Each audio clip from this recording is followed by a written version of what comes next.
can see it's super rough replica, right? But this black katana right here, okay?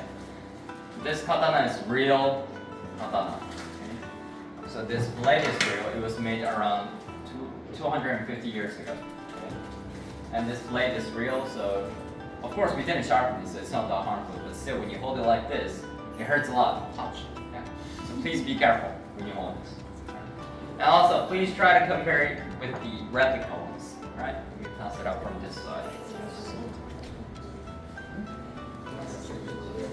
Don't try to kill anybody. Right? And also, let me pass it out. This one is also a replica, but it's more like a practical sword for like martial arts. I can practice.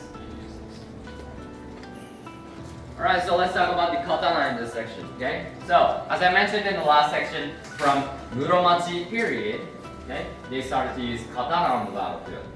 But it was clear that the projectile weapons like bows and arrows and guns were better than katana, yeah? Because those were the most rational weapons, as they could inflict damage to opponents from far range, yeah? Even if it came to close combat, it is natural to use that weapon right there in the bottom, naginata, spear, yeah? Because you can take a distance with anything like this, right? But there are still a couple of reasons samurai kept carrying katanas on the battlefield, okay? Reason one is very simple. They use it as a backup weapon, right? Unfortunately, they didn't use it as a main weapon. They used it as a backup when other weapon got broken, okay, on the battlefield. The second reason is, okay, these katana were more suitable in indoor combats, okay? Inside of the building, of course, even in a narrow place like a forest, it's more easier to swing around like this compared to the other weapons, projectile weapons, right? And the third reason, this is the most important reason, I mean the main reason, yeah, is to capture heads, yeah, capture heads. So, samurai, after they won the battle, they will get a reward, and the amount of reward were decided by how many heads they captured from battlefield, yeah? So a lot of samurai try to kill many high-tier rank samurai, like daimyos on the battlefield, and after they kill them, they use the katana, right? And they cut their head off like this, chop, right? Because compared to the other weapons, katana is really sharp, yeah, very sharp. So you can cut through bones easily with one slice, right? To capturing heads, they always carried katanas on the battlefield, around 1300s, okay? But from around 1600, okay, katana became more like a central symbol of the samurai, or tradition. Copy. So all the samurai were required to carry two swords, practice known as daisho, meaning the long and the short. Okay? The primary sword, the uchigatana, typically had the blade length of around 60 centimeters long, and is what we now commonly refer to as the katana. Okay? So the actual name is called uchigatana, right? Not katana. And also, samurai carried this katana right here. Okay. Do you know this in Japanese? You know how to say in Japanese? No? 3mm katana. 3mm. Okay. It starts from wakizashi.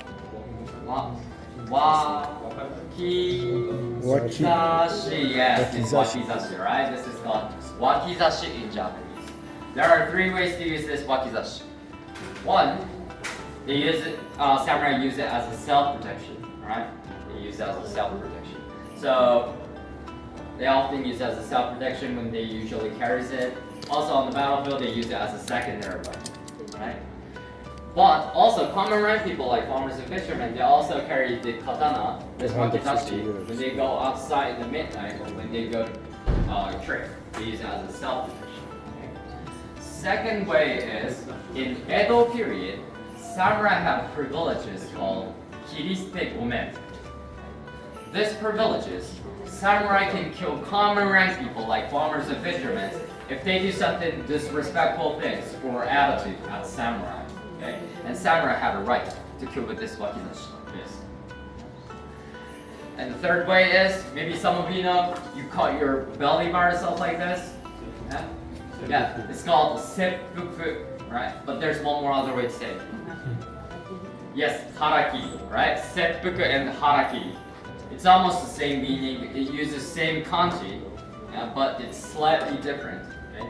So the word seppuku means more like a death penalty, executions, right? And the word harakiri means more like a suicide. And this wakizashi was used for suicide, harakiri, right? The reason why the suicide is for their honors. Okay? They don't want to get killed by enemy after they lost against the battle. So they choose to die by cutting their belly by themselves, yeah, harakiri, and they suicide for their honors. Also, samurai carries katana onto their left side of their body like this. Yes. Can you guess the reason? Yeah, two. Right-handed? Yeah? Yeah. What about the lefties? There were no lefties? No? Forced to use right hand? Yeah, actually that's true. Yeah, every samurai forced to use right-handed. But why? Why don't they just put the katanas onto the right side instead of being forced to use right hand? It's associated with the Japanese culture. To not collide. Streets. Yeah. Yeah? Avoid the clash. Avoid the clash? Yeah. Of swords. Perfect answer. Yes, to avoid hitting each other. Okay? So in Japan, which side of the street do you have to walk? Yes, you have to walk left side of the streets, right? Sir, can you be my volunteer? Yeah. Can you put your katana onto your right side of your body? Yeah. And I also put my katana onto my right side like this, right? And when we walk left side of the street, what happens is when you walk past through, katana sometimes bump each other like this.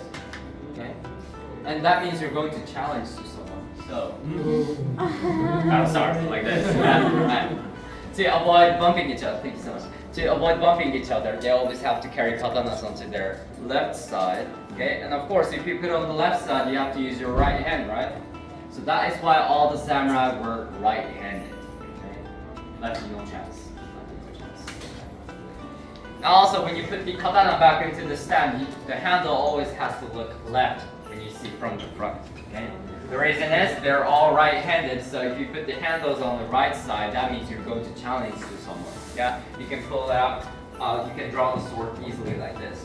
Yeah, so you have to put the left handles on the left side like this in the showcase. Right, and let me talk about this showcase real quick. Right here in the middle, this red katana. This is the most oldest katana inside of this room.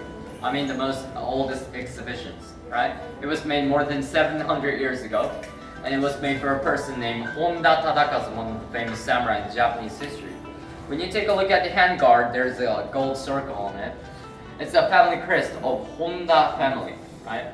And also there are many kinds of decoration on the handguard too, so if you can have a look closer, it's very fun to watch. And also, right there, this is not a katana, but this is how to make katana right here, okay? You start from here, you take a certain procedure to make it, okay? They use special iron called tamahagane, okay? And they make a layer of tamahagane, they put it into the fire like pizza, and they forge it, okay? It takes about half to 1 year to make one sword, so it takes a lot of time to make one sword, to make real katanas, yeah? Alright, so I'll give you about a minute, you can look around inside of this room. If you have any questions, feel free to ask, okay? And people who are ready, we're gonna move on to the second floor. We're gonna go downstairs to the second floor and turn left, there's a big area, okay? So if you're ready, you can stay there, you can have a look on the second floor, okay?